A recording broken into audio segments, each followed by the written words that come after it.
The corporate level is a ruse. They're not paying the taxes. They're passing them on. College in New Zealand than for me to stay here and go to college. But you know what? If the government stopped subsidizing student loans, the universities would have to slash the prices, and then you can afford to go. You wouldn't need a loan. Okay. Thank you for the answer. Do you believe that Franklin Delano Roosevelt did what he had to do in 1939? Government intervention? No, he caused the Great Depression. Yes, by doing exactly what Herbert Hoover did. What role did Wall Street play in this crisis in your No, they played a big role. Wall Street drank the alcohol that the Federal Reserve poured.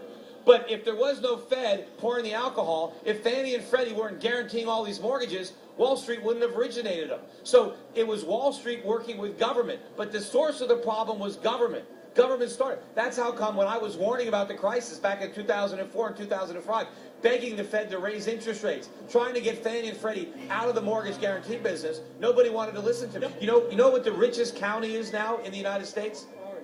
Washington County. It's now wealthier than Silicon Valley. Because it's all the money going to the bureaucrats. They're raising their pay.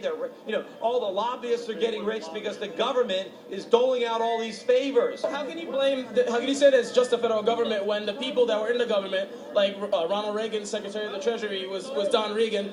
He was the Secretary of the Treasury then. In the Clinton years, there was Secretary of Treasury Rubin, and these guys were head of Goldman Sachs, head of Citigroup, and so these are the people that are actually making these economic policies. I agree with you on this. I want to get Wall Street's influence out of Washington. This is what this is about. What do you? So when you're talking about businessmen, you're lumping everybody in the same category as Goldman Sachs and J.P. Morgan and Morgan Stanley. They're not. But I believe you're stuck on the synecdoche of Wall Street. It doesn't matter that it's Wall Street.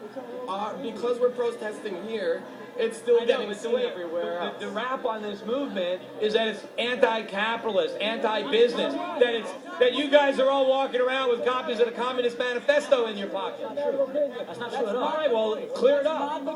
I've seen so many Ron Paul supporters and libertarians here, you'd be surprised. You sound like a libertarian yourself. 18 members of the Federal Reserve Board that have connections to the Federal Reserve are sitting right now on companies that receive part of the $700 billion TARP bailouts. What about the conflict of interest that exists between Wall Street and the Federal Reserve? You're 100% right. It's a disgrace. When I was on television, when they first proposed, I was against TARP. I said, look, if there's a bank that is going to fail, you let it fail. You let the shareholders lose money. Let the bondholders lose money. Because if you bail them out now, it's a moral hazard, and we're just going to get more of that bad behavior in the future.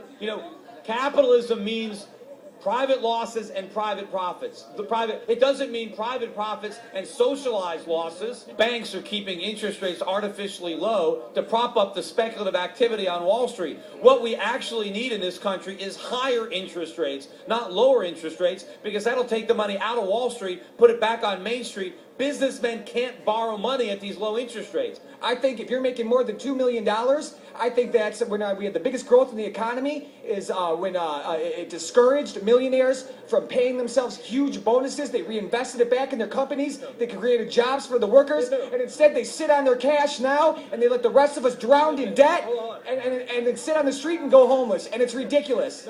So you think that I should pay 70% of my income above $2 million in tax? $2 million a year? Yes. Do you I think think your next dollar should be taxed at 70%. Okay, so if that's the deal, you know what I would do? Once my income got to $2 million, I would stop working for the year. I would furlough my employees and say, you know what? I've made my limit. I'm not going to work for 30 cents on the dollar. I'm playing golf. I'm going fishing. I'll see you next February. How about that? How come that didn't apply in the 1970s and 1960s? Because nobody paid those taxes back then. You know how many? I would much rather. The economy was booming when the effective tax. Because no one paid those high taxes. Not correlation with the national debt and the lowering of the effective tax rate on the wealthiest people in this country. You're not fooling anybody. No, sir. I'm also at 1%, and I think you're making us look really bad. How do you figure? Because I think your facts are wrong, your logic is wrong. I don't my- want to get into a long discussion, but I don't think that you're helping. Well, my facts aren't wrong, but as a member of the 1%, what do you think? Do you think your taxes should be raised? Yes, I do. What percent of your income do you pay in taxes? 10%. How would you like to pay 50% like me? I would. Oh, really? Well, then why not write a bigger check? When you pay your taxes, instead of paying 10%. I would be very, I think. Well, no one's stopping you from paying more taxes. Yeah, and for many, many, many years, until recent history, it was around 70%. It has only come down from 70% over the last 20, 30 years. Yes, nobody actually paid the 70%. There were so many loopholes and deductions. I'm glad you're talking, but I think there's many other one percenters who would strongly disagree with you. Well, I can tell you this. Most people that make a lot of money, they're not going to work for 30 cents on the dollar.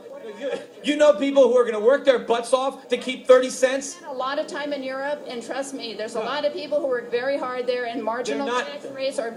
No, they're not. They're not paying those kind of taxes. They're not. True. I lived in Europe. There are plenty of people in Europe who believe in investing in the state and being good citizens. You're shooting American exceptionalism, this American exceptionalism line that you're some kind of special cat. You're not, man. You said you agreed when I mentioned the fact that they're one and the same. Wall Street and the government is one and the same. And you're not going to change it from here. It has to be changed legislatively and in the ballot box because it's because of the rules and regulations that emanate from Washington. Wall Street is just trying to get its piece of that pie. No, but the appearance is that you guys are against capitalism and business, and this is the symbol. That's a tiny minority. Those are the diehard extremists here, and maybe some other people that are not extremists but are still pro-socialist or whatever. But I'm willing to bet the majority of people here are pro-capitalism. I'm pro-capitalism, but I don't think that means that. That's kind of what I'm thinking. That's why I wanted to come down and clear up these misunderstandings, because the movement is getting a bad rap. My fundamental point with you right now is that you should be joining this whole movement, and that the people that are listening to what the stream, live stream or whatever, that are conservative might actually agree with a lot of us, because you all seem to think that we're anti-cap. I mean, who here is pro-capitalism? Who here is pro-capitalism? All right, that's a lot of hands.